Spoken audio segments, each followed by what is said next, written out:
Brodes Media. Another great starting pitching performance after having to battle, may I add, from Christopher Sanchez. But more importantly, another day of abysmal offense, abysmal defense. Okay? And I just can't take it!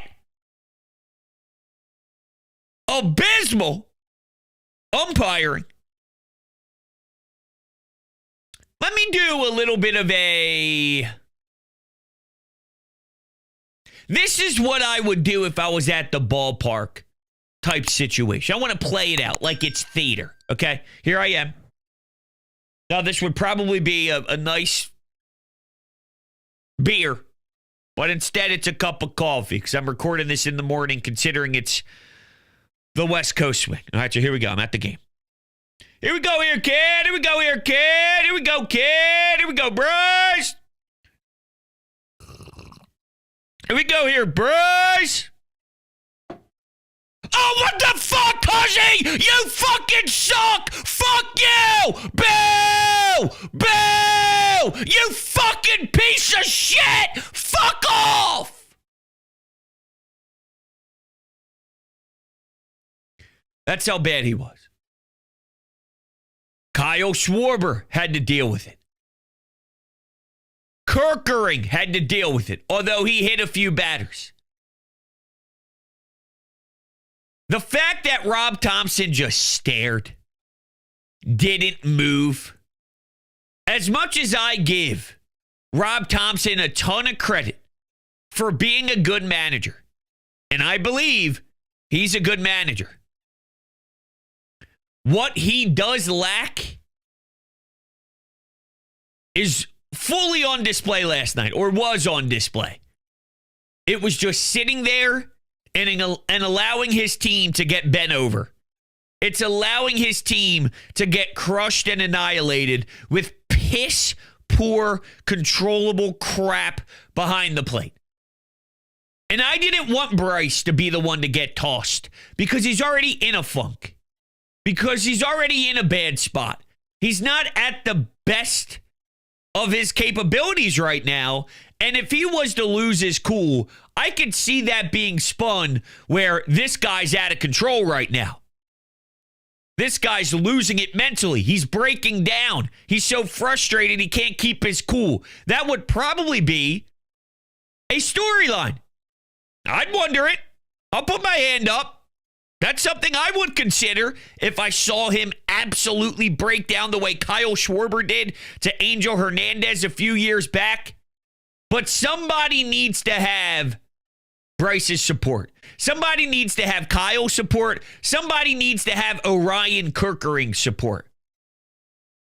It's just flat out unacceptable. There's bad calls in baseball, okay? But then there are some where you do need a reaction. You just do. And it doesn't need to be every night. I'm not calling for him to kick dirt on a day-to-day basis. But that, it's warranted, dude. How can you possibly sit there and then give some bogus answer after the game? I didn't see it in real time. Yeah, you got 4 guys on the staff, whether all the way up to the top of the dugout, bark and go, yo, what the fuck are you looking at? You got Kyle Schwarber in the background pacing up and back because he's a little ticked off. I mean, these pitches, too. Cuzzi, bro, the ball, it's 8 feet high and outside. Or it's 6 feet off the plate down low. And the ones where Kirkering is just threading the needle constantly on the left corner. I kept hearing the phrase, he's getting squeezed. No. Squeeze would be where it's a 50-50 call. And they have a tight strike zone, and hey, getting really squeezed on the corners. This was the entire ball is in the graphic of the corner.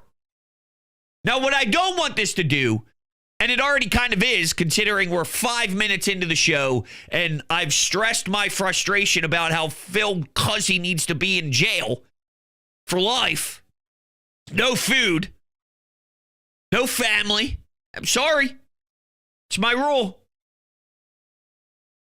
don't want this to take away from the fact that they can't get a hit with runners in scoring position. What is it, 0 for their last 24 off the top of my noggin? Unacceptable. How many times would they get on second base and that guy doesn't come around to score? Unacceptable.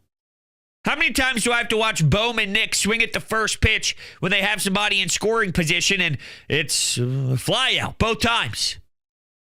It's unacceptable. Your one run here, to score was a wild pitch. Now, Trey ended up getting a single after that wild pitch, which would have scored Bryson Stott, but I wonder if that changes the pitch sequence. That's the card I'm going to pull. I don't know if Trey gets that single afterwards. Who's to say? And speaking of Trey, what was it, the second inning? The defense? Disgusting. I don't want to take away from the fact that they didn't show up to play. All three phases that you are worried about, offense going quiet, defense being rough, Marsh out in center field should have had one, Casty and Stott, and I get it, the win, blah, blah, blah. Stop. It's an excuse. I'm aware of what was a factor. I'm factoring that into the equation. Make the damn play. Oh, it's the house of horrors. Going to San Francisco and playing in that ballpark. Shut your mouth. Because there's a chance you may have to go to that ballpark in the playoffs, considering where the NL West is right now. And I love this stat, too, that, well, actually, when it comes to getting hits with runners in scoring position, it may not be that bad when you compare it to the rest of the league. No. Because the lulls that this team goes on, when it gets super quiet and when it gets dead, flatlining. So what that tells me is, yeah, when they do well, they do well. But when they do bad, they do bad. They're extremely, extremely hot and ice cold. And you can't survive in the playoffs when you are this extreme.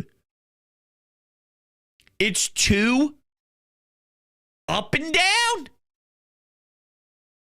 And they manage to rebound from some of these efforts by winning 6 of 8, by doing things of that nature. And even some of these games that are scrappy like this, they do find a way to win. We saw it happen against the Reds. It's 1-1. Everyone hates them. They had so many times with bases loaded, and then here's a home run in the 8th, and you win 3-1. So they do find ways to win ugly in these non-offensive efforts. But I got to imagine that stops them from winning a championship. It just will. And you got guys working their ass off as starters every single night. Every night you get this. And Sanchez, by all means, didn't even have his best stuff. And he's still able to go 7 strong.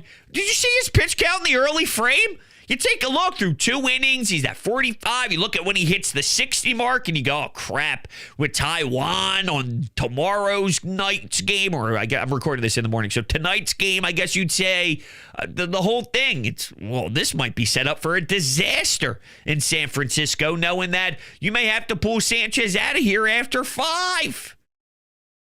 But he gives you an extra surge. He locks in. Nobody else has the support. Now let's get to Orion Kerkering.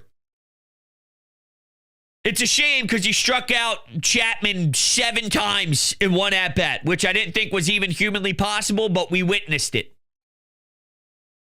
He did hit a few batters, though. And he's your most reliable player in the bullpen. I heard this stance, and I'm curious how it impacts you, or how it affects you, how you internalize it. When you talk about the bullpen struggles, if it was Strom, Romano, God forbid anybody else was in that spot, Tanner Banks, or who else am I missing there that they like? Lazar, I'm just spitballing random names here. If it was one of those, then you would chalk it up to this is a real problem. But if it's Kerkering, and I don't believe this stance, this is just the stance I heard. Since it's Kerkering, you kind of say, hey, he's been so good, He hasn't allowed earned runs for a decent amount of time. He's had some solid stats. This is equivalent to someone who closes 10 straight games, let's say, have one blown save, and then maybe he could just get back on track. Like Orion Kerkering's not the problem. This just happens to be one of those nights. We can't look at our bullpen woes and apply it to Kerkering. That was sort of the style of take.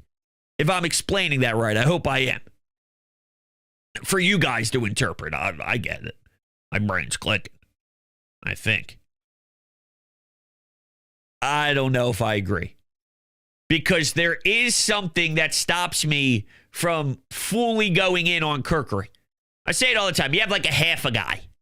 And like, I believe in him because he's better than everything else. I don't believe in him because I want to believe in him.